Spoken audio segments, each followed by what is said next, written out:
Now, I have had a failure with one of my Corbeau Trailcat suits. I'm not very happy that it has failed, but it has, because I really like these suits.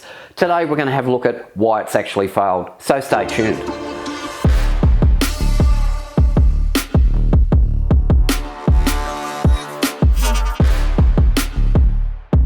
Hey guys, I'm Daryl. Welcome to the channel. My beloved, I suppose you'd call them, Corbeau Trailcat suits. Really love the comfort of these things. They've transformed the interior of the Jeep, and with the addition of seat heaters in them, it's just a really nice place to be. They look nice. Every time you look at them, you think, oh, they're a nice looking pair of suits. When you hop in, they're nice and comfy with the seat heaters, with the warmth they put out. And on level 2 of the seat heaters, it is very, very toasty in the middle of winter, let me tell you. And the heater doesn't work in the Jeep, and you really don't feel that you need it with the seat heaters on. So they've been a really, really good thing. And about 12 months ago, I changed over the add-on mounts to the OEM seat mounts that made the seats a bit higher for the lower mounts that Corbeau sells. Again, it's brought the vehicle back to the driving position more back to where it was standard, and it's just very, very nice, and I'm very, very happy with them. However, a couple of months ago I looked at them and I thought, I was getting in the driver's door and I thought there's something not right here. They're not sitting as they should, the squab on the seat. And the front right hand corner of the right hand seat had visually dipped down lower than what it should be. I've got a right-hand drive vehicle here in Australia, so that's my driver's seat. Can't say I was happy because, I mean, they're not as expensive as Recaro's, but they're still a whack of cash. So I fired off an email with a picture and my invoice to Corbeau, and I realised that they're not in warranty, but it's like, hey, this is broken, I'm disappointed, what can you do for me? And Corbeau have been really, really good. They looked at the photo, they looked at the invoice and said, oh, we've looked into it, we'll give you a 40% discount on a single seat. But it still cost me with shipping about $1,000 Australian, which that's not Corbeau's fault. The shipping was more than what the seat cost, but that's my bad for living here in Australia. But I've got the new seat, I've fitted it. The vinyl seems to be a slightly different shade of black to the passenger's seat. It's ever so slight, annoys the crap out of me, but I'm just hoping that with some wear you won't notice it. You hardly notice it anyway, I'm just being anal about it. The Jeep's back to where it should be, very happy with the new seat, but I thought, let's have a look at why it's actually broken. I think the subframe on the squab's broken. This is the seat, and you can see this side here, and it's dipping down. I thought this was caused by a rivet in my jeans or something, but I think over time it's broken and the vinyl's cracked because it's moving down. That's my opinion anyway. But to change the seat heaters over, it was just easier with the old seat to take the backrest off the squab and do it that way. There was nothing wrong with anything apart from the fact that this squab subframe looks as though it's broken. What I thought we'll do is we'll take off the vinyl cover and the foam, and we'll actually see what has broken, because I'd be interested too.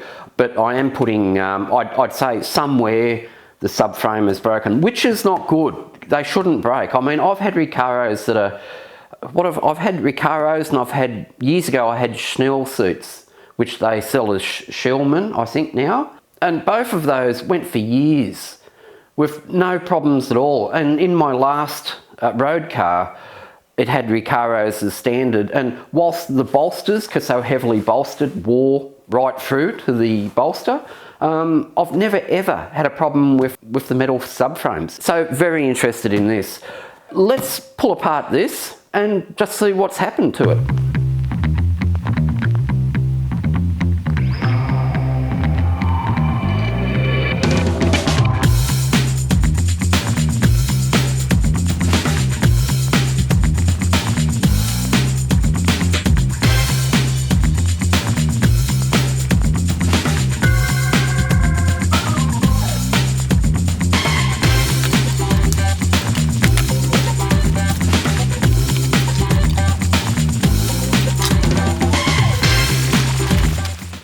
So after pulling all the clips and pulling all this suit apart, the actual subframe is absolutely spot on. So it's not the subframe at all, thank goodness for that. I was getting a bit concerned because I thought if the subframe's cracked, this isn't going to be a good look. But the subframe is absolutely superb, so not complaining about that. The foam, however, on one side you can see this foam has cracked, and that's the side that's dipped on the subframe. However, on this side here you can see that the material underneath the foam actually goes over the top of the subframe. But on this side, where it's cracked, you can see that the material never went there.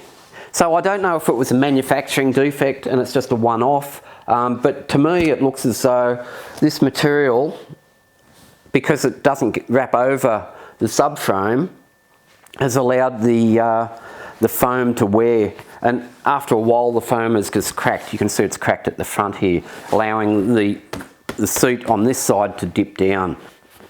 I'm actually pretty happy with that. It would have been really bad if the subframe had cracked.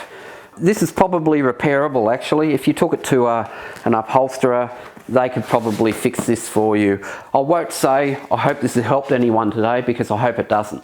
I hope this never happens to you, but I've got to be transparent and tell you the good and the bad things that happen on this channel. This was bad, but it could have been a lot worse. Corbeau could have just turned around to me and said, well, we give a 12 months warranty, you're 3.5 years into it, you know, go away. But they didn't. And this is what good companies do.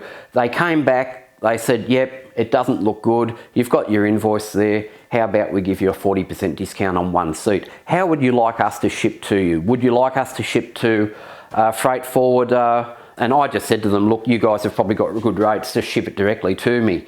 So after payment and everything, it was shipped in a timely fashion, and it just rocked up on the front door one day, which was really, really nice. So apart from the fact that it's cost me about $1,000 Australian to get a new seat, I can't really complain about it too much. And apart from that little colour difference that's currently there, and I'm sure once they wear in it'll be far, far better, that's about it for today. Hope you enjoyed that, guys. We'll see you next time. Bye now.